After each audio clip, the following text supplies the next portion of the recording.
día hablábamos sobre los muros de contención, cuál era su forma de trabajar estructuralmente, y hablamos algo sobre cómo actúan las cargas en estos muros de contención. Ahora vamos a ver un poco de los tipos de muros de contención. Y entonces, tenemos básicamente tres tipos de muro de contención. Este es el muro de contención por gravedad.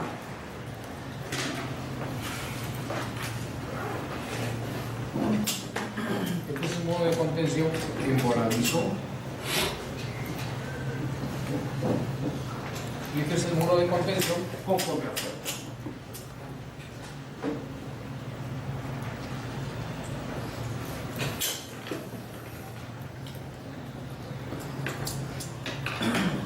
Cuando nosotros analizamos muros de contención, hay que tener en cuenta varias cosas.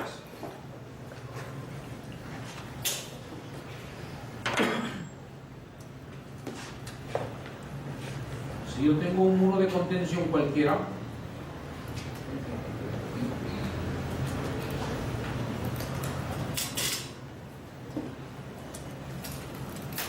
ya vimos ayer de alguna manera las cargas que actúan en este muro de contención, ¿cierto? Y hemos visto cargas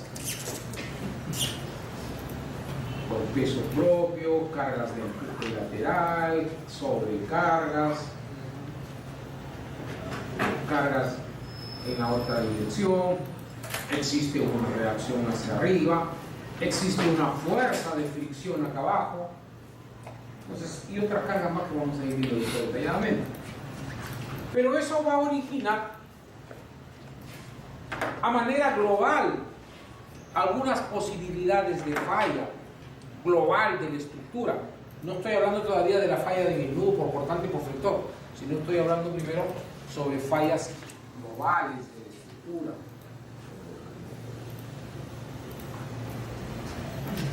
Y estas fallas globales de la estructura básicamente van a depender de sus dimensiones. Entonces, tengo este muro acá,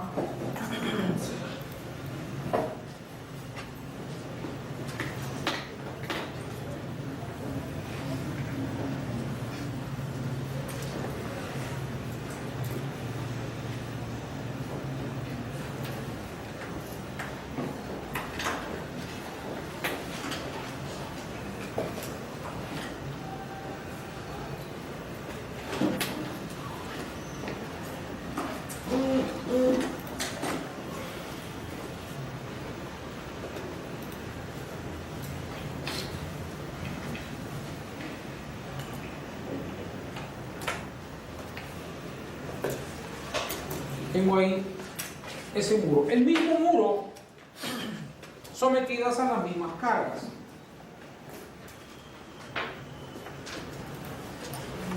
Y entonces, una primera posibilidad de falla se va a dar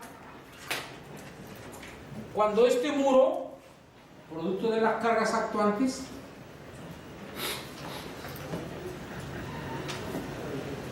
tienda a desplazarse. Si el empuje es muy grande, va a desplazar al muro, ¿no? ¿Cierto? Entonces, esto origina un desplazamiento, una posible falla por desplazamiento.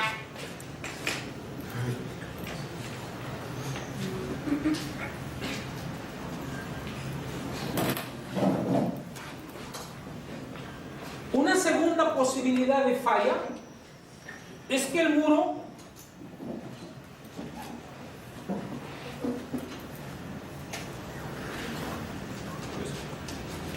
se voltee y ese giro lo va a dar alrededor de este punto.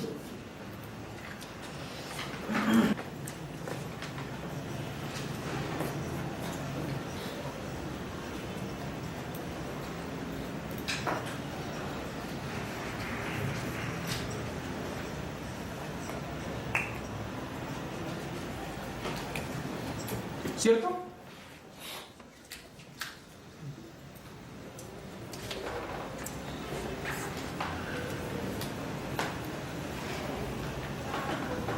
Una tercera posibilidad de falla es la que hemos visto. O sea, estoy hablando de falla global, todavía sin hablar de que va a fallar aquí en el nudo, en la conexión. Una tercera posibilidad de falla, que ya la vimos en cimentación y que hemos verificado, existe la posibilidad de que esto se hunda, ¿no? Si la carga vertical es mucho mayor que el sigma neto, se va a hundir.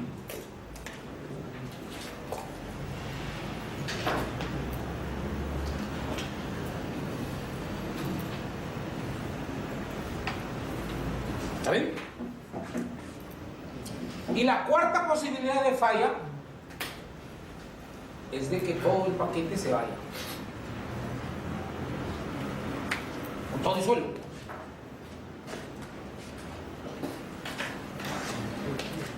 Hay una ladera de cerro y todo el paquete se va con todo y cimentación, con todo y suelo, con todo giro.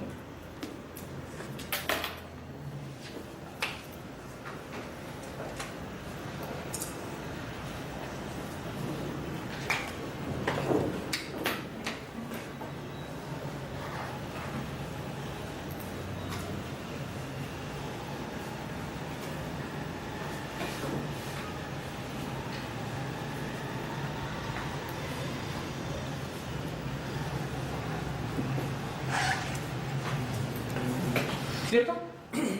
Son las 4 posibilidades de falla que tiene ese muro desde el punto de vista global. La unidad de talud.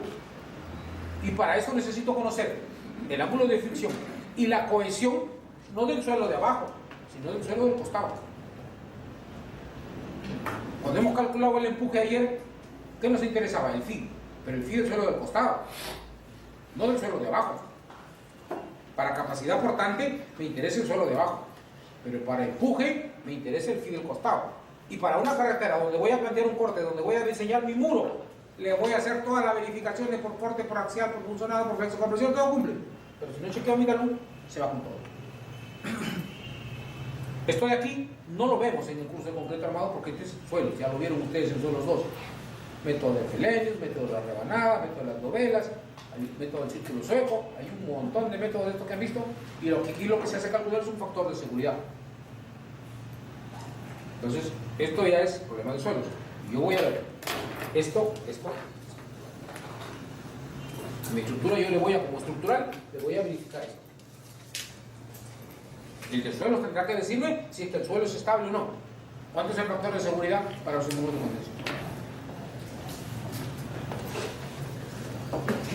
Entonces, antes de empezar cualquier cálculo, yo debo determinar que mi estructura sea estable. Entonces, eso es lo primero que tengo que verificar. Y luego, lógicamente, para verificar eso necesito haber determinado las cargas, los empujes, la carga muerta, la carga viva y todo lo que existe. Ahora, cuando hablamos de tipos de muros de contención, tengo 3. Por gravedad, en voladizo y en contrafuertes. ¿Los 3 se usan? Sí. Lógicamente, tienen sus diferencias y tienen sus usos determinados.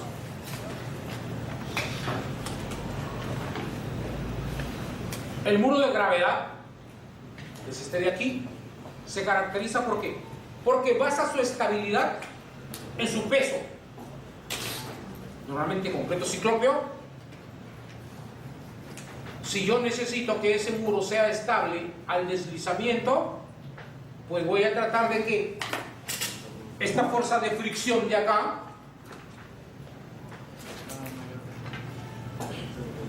sea grande. Y esta fuerza de fricción es el coeficiente de rozamiento por la normal.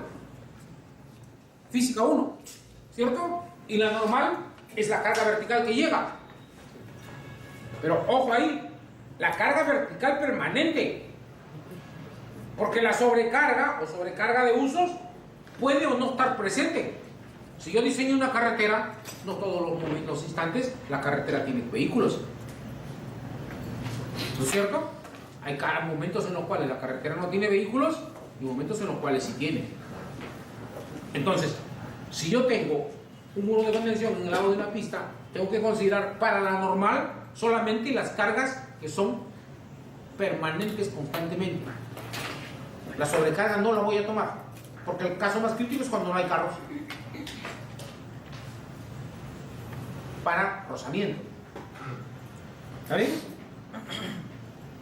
Sin embargo, cuando voy a calcularle volteo, ahí sí entra la carga viva o sobrecarga, ¿cierto? Porque esa sobrecarga produce volteo. Y entonces el muro de gravedad se caracteriza porque basa su estabilidad en su peso propio. Lógicamente esto pesa menos y eso pesa menos.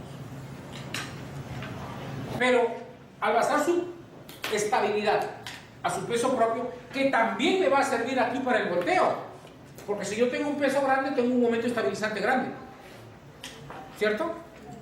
Entonces el muro de gravedad es el ideal. No, primero porque normalmente es de concreto ciclópeo,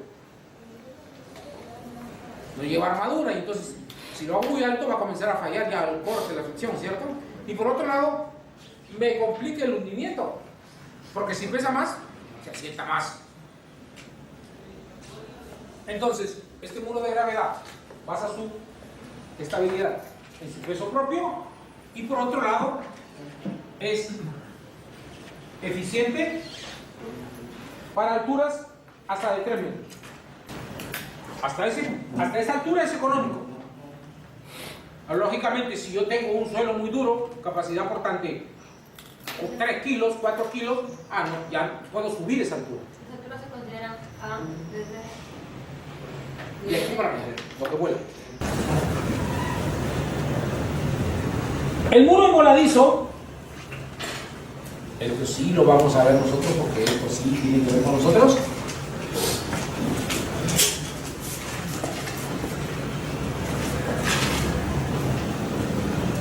Para alturas entre 6 y 8 metros, esto es eficiente. Más alto no. ¿Por qué? Porque al ser un voladizo, yo voy a tener mi momento máximo acá. Y al tener un momento grande aquí y un cortante grande acá, me va a salir una gargantaza. ¿Cierto?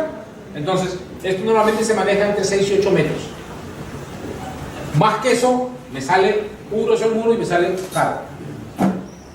Y para alturas mayores de 6 metros,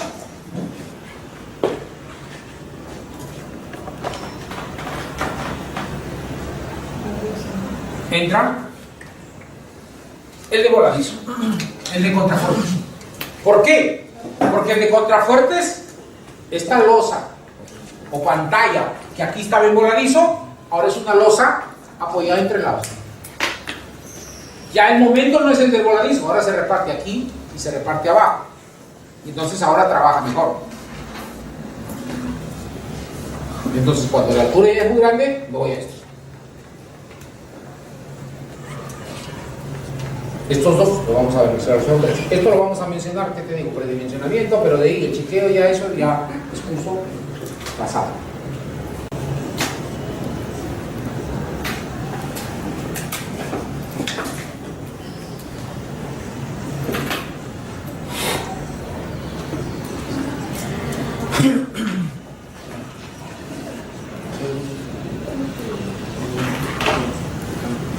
Estoy hablando ahora de H mayúscula para poner mi predimensionamiento. Las alturas que puse eran para donde estaba eficiente, ¿cierto?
Como aquí cuando estoy diciendo B igual a 0,7 a 0,4 de H, quiere decir que debe estar en ese rango.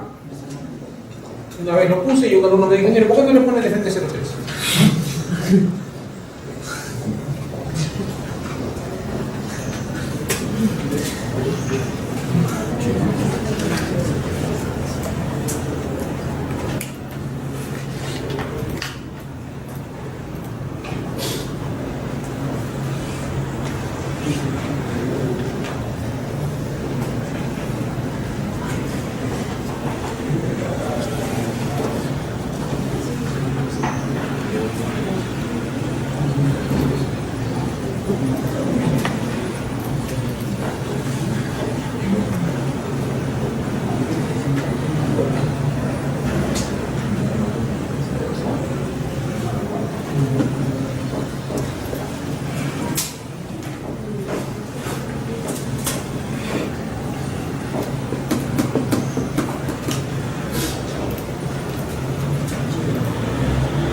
¿En la base es el H minúsculo o el H minúsculo? Todas las dimensiones están referidas al H total. El H total.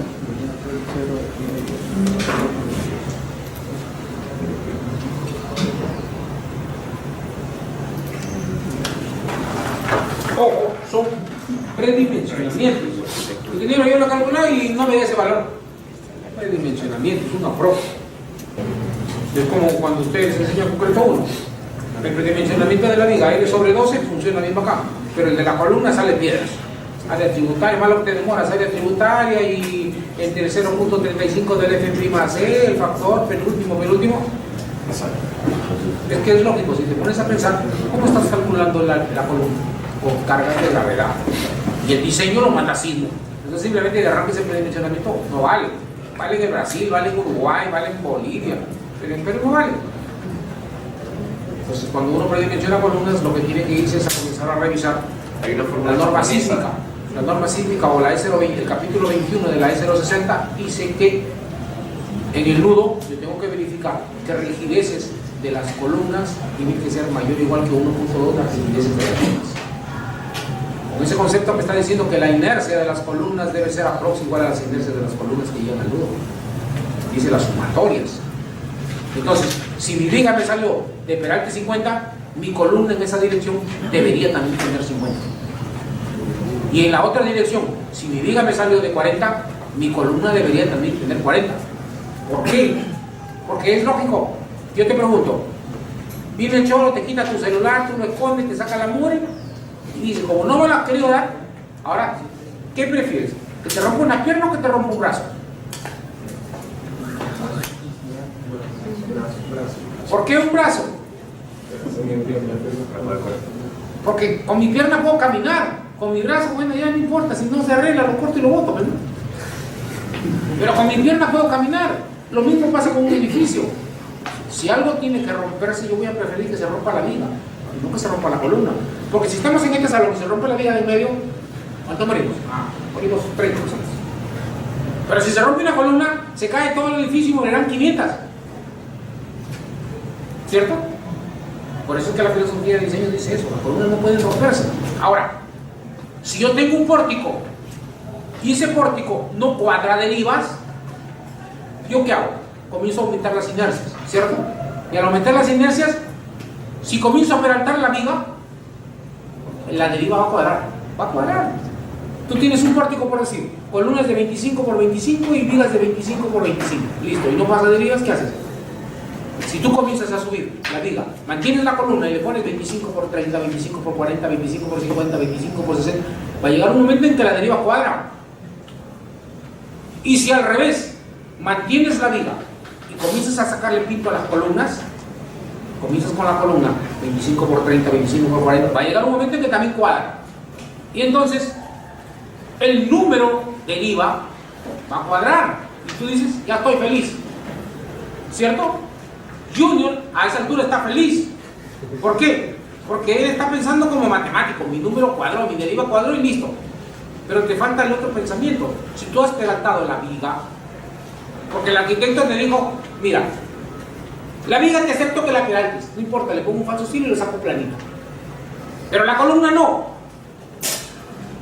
Y entonces tú le haces caso y peraltas la viga y no peraltas la columna. Ya cuadró tus derivas y sigues trabajando. ¿Qué le están diciendo al terremoto? Oye, rompeme la pierna. Porque le has puesto una viga fuerte que no se va a romper y le has puesto una columna débil que sí se va a romper. Entonces el ingeniero, esa es la diferencia entre el ingeniero y el matemático. El matemático busca el número, con tal de que cuadre y ya está. El ingeniero tiene que pensar y decir, oye, está bien, ya cuadra, pero se va a romper la pierna. Y eso es imposible. Entonces lo ideal es que yo maneje los dos peraltes caminando juntos. O, por lo que puedo reducir es quitarle 5 menos que la viga. ¿Por qué? Porque la viga tiene 25, ahora me manda la viga en la otra dirección. Y la otra dirección va a ser que mi columna tenga, por decir, 25 por 50. Al hacer el balance de las inercias, ese 40 va a aportar mucho más que el de la viga que venía con 25, ¿cierto? Y va a ser 40 de viga. Pero si le bajo 10 y le bajo 15, ya no cumplo esa condición. Y esa condición sí está normada, que tiene que cumplir en los países sísmicos. Eso está en el capítulo de concreto armado, en la E060, capítulo 21. La rigidez de las columnas que llegan a un nudo debe ser mayor igual que 1.2 de las rigideces de las columnas. O sea, debe ser 20% mayor. No te lo dice así, pero lo que te está diciendo, o sea, no te lo dice así claramente. No se debe romper una columna. Te acepto que se rompa una viga, pero no una columna. Te lo está diciendo en números. Tiene que ser mayor igual que 1.2.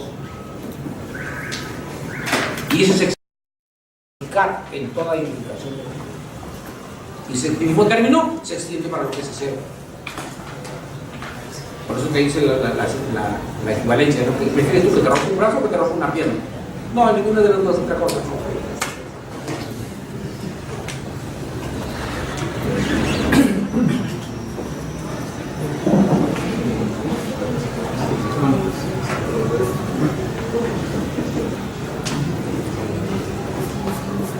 Eso hay que tener cuidado, porque a veces nos lanzamos a hacer estructuras, listo, paramos de deriva, y nos olvidamos también de lo que es longitud de desarrollo. La columna necesita un pinto. Y eso va a depender del fierro que yo le ponga a la viga. Si mi viga en el extremo terminal está llevando un fierro de pulgada, le tengo que dar como ancho a la columna, longitud de desarrollo con gancho de la columna de pulgada. Y del fierro de pulgada, y estamos hablando de por lo menos 70 centímetros. Y si yo le pongo de 3 cuartos, ya puedo bajar de 50 y tantos centímetros de repente a 50. Pero alguien me dijo, ingeniero, entonces le voy a poner a todas las vigas 3 octavos. Y tú vas a poner la cama de fierro ahí. Una varilla de 3 octavos, 0,71. Una varilla de pulgada, 5,1. Divide 5,1 entre 0,71. Salen como, por cada varilla de pulgada salen 8 fierritos de 3 octavos. Entonces voy a tener todos los fierros juntos. Tampoco me puedo ir al extremo. No, pero es una solución a la exigencia de arquitectura que me pide reducir la columna. ¿Cuántas veces hemos ido a ver un edificio y hemos dicho, oye, ¿y este edificio? Ah, no tiene pintos porque toda es una placa larga. Ahí está, el Sonet. El Sonet, si tú lo ves, una placa larga, con toditas las placas largas en una dirección de 25 de espesor. Y en la otra dirección tiene vigas peraltadas de 25 por 50. Y te apuesto que si tú revisas el cálculo de esas vigas, tienen fierro mínimo, tendrán 3 octavos, 3 cuartos. Y si tienen 3 cuartos, necesitan la pata del fierro. En el extremo terminal necesito esto que ustedes les enseñaron como LDG. Y para una barra de 3 cuartos, estos son como 50 centímetros. Y entonces, y si esto de aquí solamente tiene 25, eso se va a arrancar. Y como digo, está el Sonet, tú míralo al Sonet, y tiene 2 placas de 25 corridas, todas en una dirección paralela, y no tiene nervios. Y en la otra dirección, y las vigas tienen 25 por 50. Entonces, esa viga estará muy bien diseñada, esa placa estará muy bien diseñada, por flexión, por corte, por todo lo que quieras, pero si no cumple longitud de desarrollo, cuando venga a esforzarse en el momento, la barra se va a arrancar y se va a salir. ¿De qué sirve que le haya hecho todas las verificaciones con 50 decimales? Si cuando yo le pida, oye, compórtate como una viga empotrada, se va a chorrear, se va a salir la viga. Entonces eso también controla el pinto de mi columna. Yo puedo poner una placa larga corrida, sí, pero de todas maneras cuando entregue la viga me va a salir nervio. No por cálculo, me va a salir nervio por longitud de desarrollo.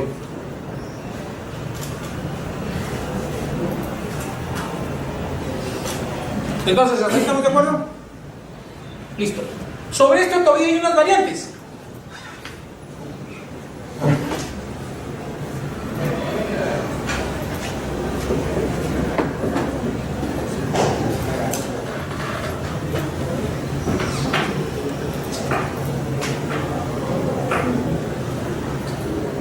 Si alguna vez se fueron viajando hacia la sierra, ya sea por la zona de Jaén, ya sea por la zona de Cajamarca, han de haber visto que aquí se ha cortado el terreno para generar el paso de la carretera, y a veces esto es hasta un abismo.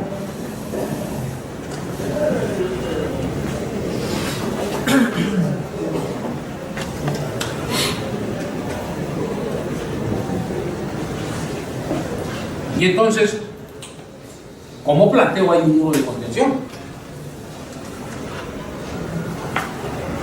Este está bien en el aire, ese también.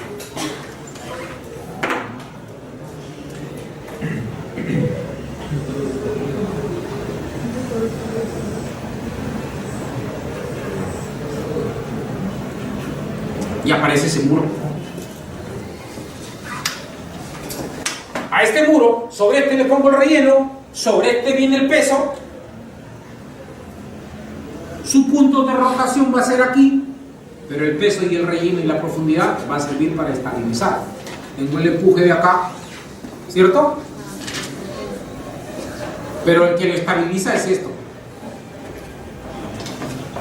Si en este muro de contención, esto de aquí se llama punta y esto de aquí se llama talón, aparecerá el muro sin punta y aparecerá el muro sin talón.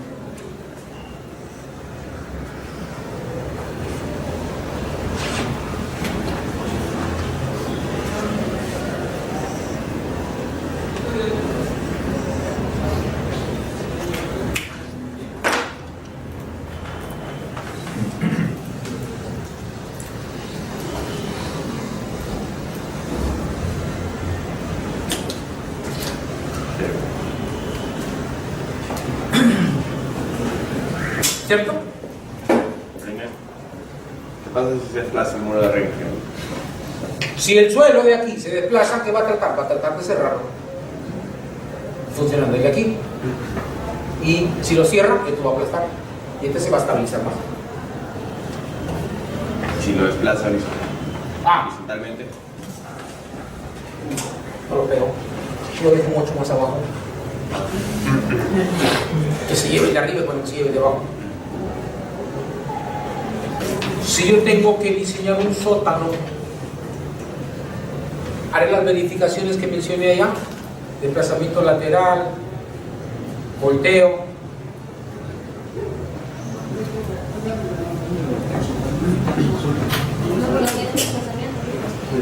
Sin desplazamiento. No, pero no estamos hablando de arriba. Ayer hablábamos de desplazamiento de arriba para sacar ranking, para sacar empuje activo y pasivo. Ahora estamos hablando de desplazamiento de todo el muro. Pero si estoy haciendo un muro de sótano, si estoy haciendo una piscina, chequearé estabilidad de desplazamiento lateral al volteo. En la piscina, sí. No horizontal. No, porque la piscina tiene toda una platea. Volteo no tengo. ¿Cómo hago una piscina sin fondo? Se filtra el agua. Entonces tengo una platea, tengo una U.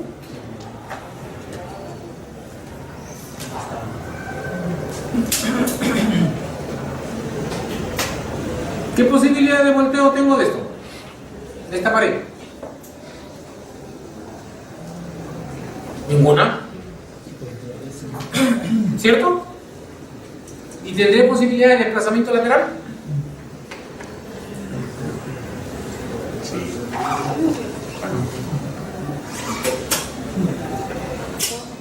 La mayoría de las veces no, pero sí cuando tengo una casa construida en un talud, o la piscina en un talud. Quiero hacer mi piscina en Larcomar y quiero que vuele la piscina a la mitad en el aire, para que de ahí me vean a mí que estoy bañándome y mi piscina está acá.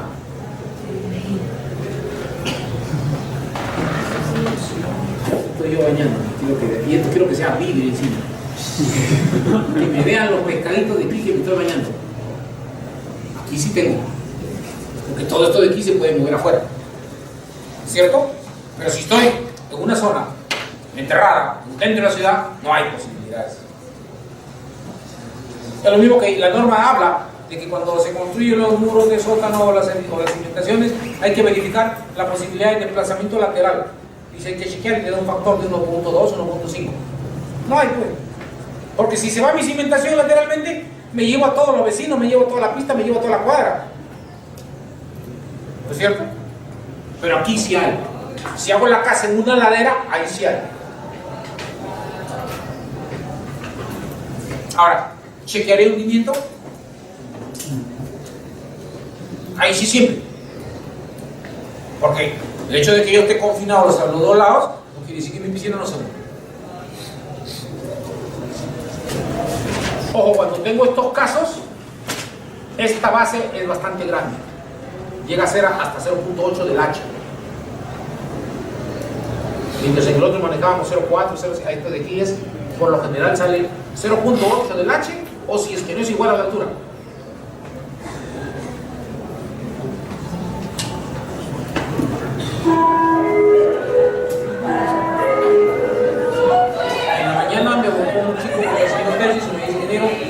mi represa, tengo una bocatoma, y para contener el agua del río, para subir el nivel y sacar la bocatoma, estoy diseñando un represamiento.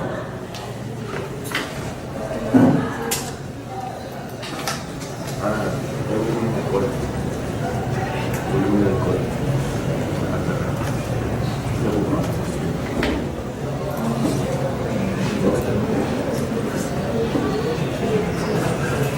Tu presa es de gravedad. Y entonces me dice, ingeniero, no me pasa.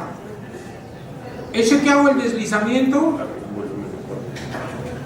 y no me cumple ni deslizamiento ni volteo por más que yo lo pase, por más que la haga crecer. Una bocatoma simplona, así simple, chiquita. No estamos hablando de una represa tipo ONU, no, una represa chiquita. Porque si tiene el río, tú necesitas subirlo para que sube tirando y sacar los costados, ¿cierto? Entonces es igualito, una bocatoma simplona. Y entonces me dicen, no pasa deslizamiento ni pasa volteo. ¿Por qué no pasa deslizamiento? Le he considerado ingeniero todo, pero no pasa. Primero, ¿dónde has tomado el volteo? Acá. Porque usted en clase lo dibujó acá. Oye, esto si se voltea va a girar aquí. No va a girar acá. Claro, si tú lo analizas acá, todo voltea, incluyendo el peso propio. Lo único que lo aguanta es el poquito de empuje que tengo aquí. Pero si yo lo chequeo en el punto correcto, este trabaja para acá y este trabaja para al revés.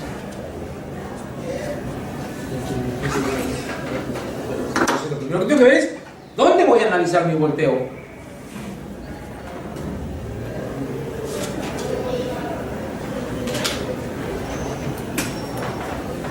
No se trata de que como yo estoy dibujando en el ejemplo que hago, lo dibujo el puntito aquí, siempre lo voy a tomar aquí. Tengo que ver esto hacia dónde se va a voltear. Es una contención para sacar una bocatoma.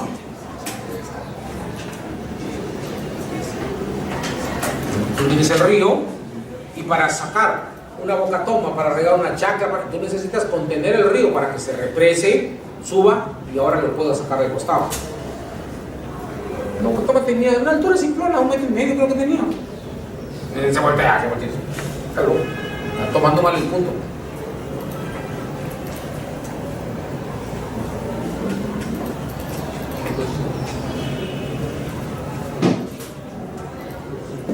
Ingeniero, ya no se voltea, pero ahora se desplaza. Porque al mover el punto, las cargas horizontales siguen siendo las mismas y entonces ahora se desplaza. ¿Qué pasa cuando yo tengo una estructura de estas y resulta que se desplaza? Ayer vimos que teníamos un empuje activo y un empuje pasivo, ¿cierto? ¿Cuál era más grande? ¿Cuál crecía más rápidamente? El pasivo, ¿cierto? Porque era la inversa. Mientras uno salió 0.33, el otro era 3 veces. Entonces quiere decir que si el que evita el desplazamiento es el pasivo, yo debo tratar, primer punto, profundizar más. Pero sabiendo que si yo profundizo más, crecen los dos. Lógicamente uno más que el otro. ¿Cierto? Pero si yo profundizo más o hago crecer la cimentación más, los dos se mejoran, uno crece más rápido que el otro, pero el peso aumenta. Y ahora me voy a complicar el problema con el hundimiento. Entonces ante eso existe una alternativa. Le saco diente.